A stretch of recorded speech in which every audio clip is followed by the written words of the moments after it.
नमस्कार, मैं प्रेम, आप देख रहे हैं एमके न्यूज़ इंडिया। देखिए, प्रधानमंत्री नरेंद्र मोदी आज 2 दिवसीय बिहार दौरे पर आ रहे हैं और आपको बता दें कि 2 दिवसीय दौरे में जो है पहला जो कार्यक्रम है वो पटना एयरपोर्ट का उद्घाटन करेंगे और पटना में रोड शो भी करेंगे और कल विक्रमगंज में जो है भव्य बड़ा जो है कार्यक्रम में जो है संबोधित करेंगे। वहीं आपको बता दें इन तमाम जो कार्यक्रम के बीच जो है महागठबंधन की तरफ से बड़ा प्रहार किया गया है और नरेंद्र मोदी पर जोरदार हमला करते हुए उन्होंने कहा है कि जिस तरह से मैं और हम की जो शब्दों का जो है परिमाण वो किस तरह से है वो बताते हुए नजर आ रहे हैं मनोज झा। हमारे तमाम साथी नुमाइंदे अलग अलग दलों से आपके समक्ष हैं।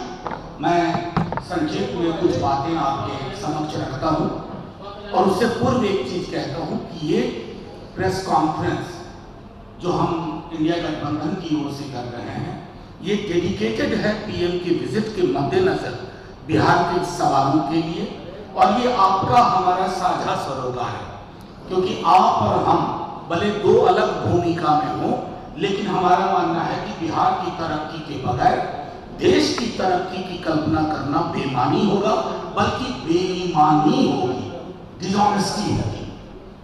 तो माननीय प्रधानमंत्री जी से पहला आग्रह है कि प्रधानमंत्री जी को मैं परसों सुन रहा था, परसों भुज में बोल रहे थे, पहलगाम की पीड़ा के बाद इस देश ने मैं भुला दिया था, हम के माध्यम से बात हो रही थी। जो हम बिहारियों का भाव होता है, एक औसत बिहारी कभी मैं नहीं बोलता, हम बोलता है, लेकिन प्रधानमंत्री जी अतिरेक में और न जाने किस चीज में बह करके मैं बोलने लगे।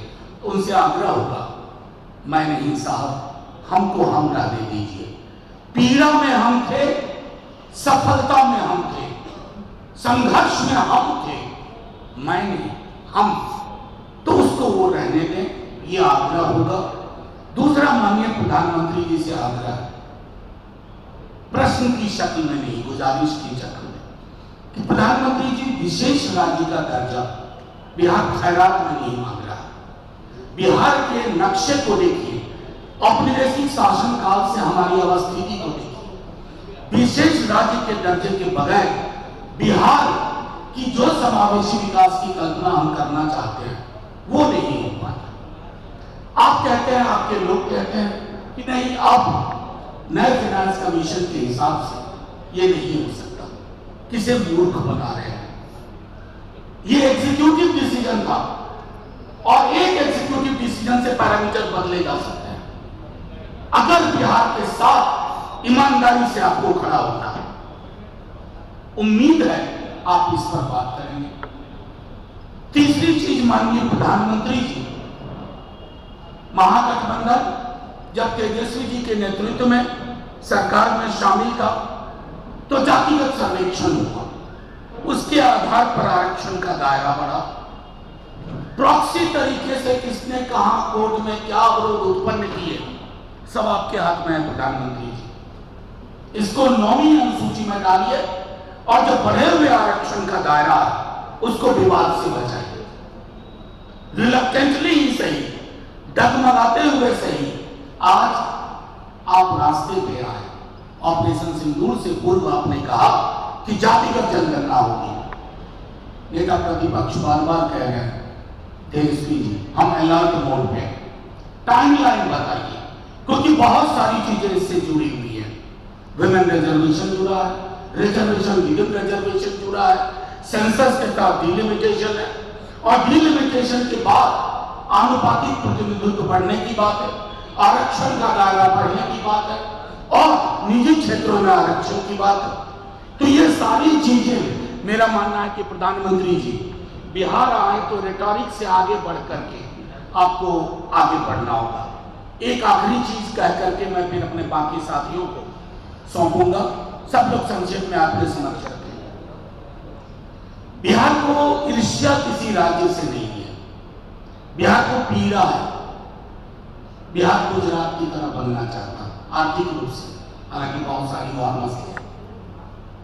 बिहार की तरक्की के लिए प्रधानमंत्री जी को वही नजर चाहिए जिस नजर से गुजरात को आज तक एड्रेस किया गया है।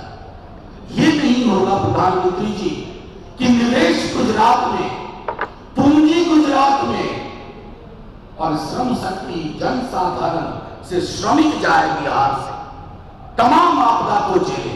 प्रधानमंत्री जी बिहार इस साइकिल को बदलना चाहता है, इसको दुरुस्त करना चाहता है। और हां, आज जब प्रधानमंत्री जी आप रोड शो से निकलेंगे तो संभवतः जो मुझे जानकारी है उसी सड़क से निकलेंगे जहां दुनिया लहराई गई है।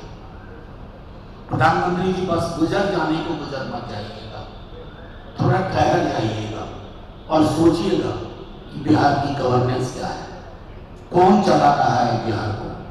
बिहार ना ऑटो पायलट मोड में है ना पायलट है, और टर्बुलेंस बहुत है। तो प्रधानमंत्री जी चुनावी साल है, लेकिन बिहार चुनाव तक ही अपने अस्तित्व को नहीं देखता। इस बात को ध्यान में रखते हुए बिहार में सौहार्द कैसे बरकरार रहे, जो मैंने पहले कहा कि बिहार हम की भावना से सोचता है। इस भय, इस हम को भय और नफरत की आग में मत झोंकिएगा। हम बहुत भुगत चुके हैं, आपसे यह आग्रह होगा। अब मैं आग्रह करूंगा हमारे कांग्रेस के साथी राजेश जी से, सब लोग संक्षेप में अपनी अपनी बात। मैं जो कह रहा था मैं कह चुका।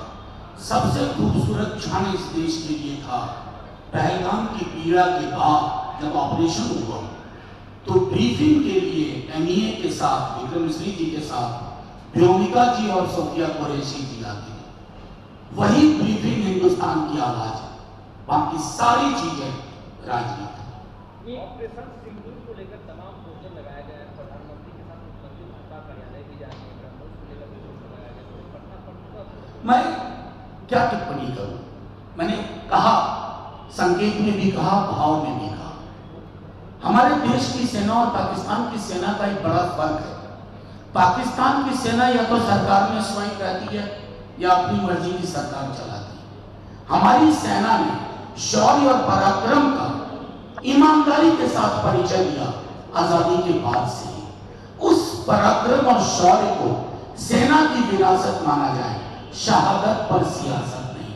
इससे ज्यादा क्या टिप्पणी? ने कहा था कि इसके ऊपर राजनीतिकरण नहीं होनी चाहिए। उनको तो चैरिटी बिगिंस एट होम, सबसे पहले तो उनको ही करना चाहिए।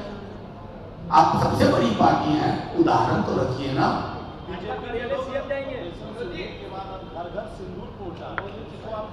मैं वो कुछ भी कर ले, देश एकजुट है।